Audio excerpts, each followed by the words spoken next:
warahmatullahi wabarakatuh. Hai semuanya, perkenalkan nama saya Siti Rania Kumaira Hakim dan saya Elizabeth Agnes Lahope.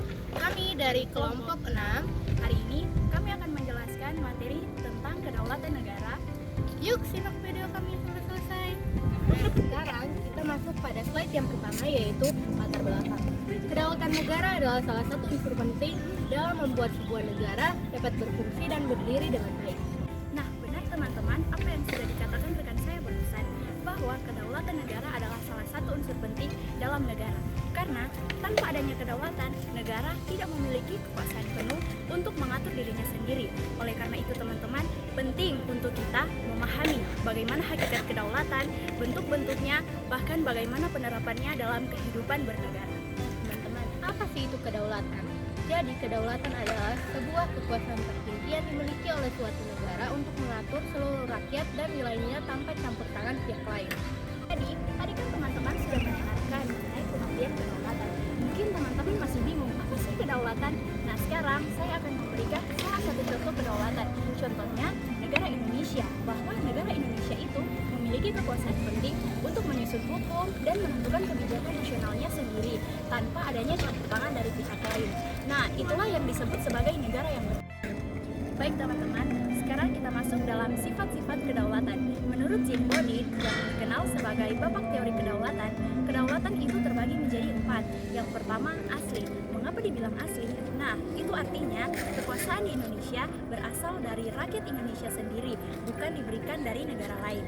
Kedua itu permanen atau kedaulatan bersifat abadi, yang artinya akan tetap ada selama negara itu sendiri berdiri. Yang ketiga itu tunggal, artinya kedaulatan hanya satu dan tidak bisa dibagi-bagi. Dan terakhir itu ada tidak terbatas atau absolut, yang berarti kedaulatan itu tidak dapat dibatasi oleh hukum lain ataupun oleh siapapun. Oke teman-teman, sekarang kita masuk dalam macam-macam teori kedaulatan. Yang pertama ada teori kedaulatan Tuhan, yang menyatakan bahwa kekuasaan berasal dari Tuhan. Yang kedua ada teori kedaulatan raja, yang artinya raja adalah wakil Tuhan di bumi. Yang ketiga ada teori kedaulatan rakyat, artinya rakyat memegang kekuasaan tertinggi.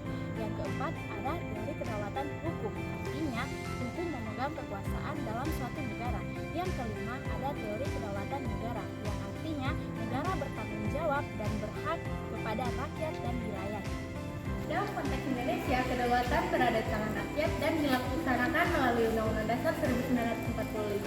Hal ini sesuai dengan pasal 1 ayat 2 Undang-Undang Dasar 1945 yang berbunyi kedaulatan berada di tangan rakyat dan dilaksanakan melalui Undang-Undang Dasar 1945. Nah, artinya kekuasaan tertinggi dipegang oleh rakyat dalam pemerintahan.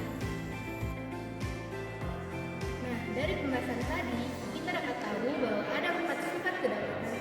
Yang pertama itu ada asli, permanen, tunggal, dan tidak terbatas.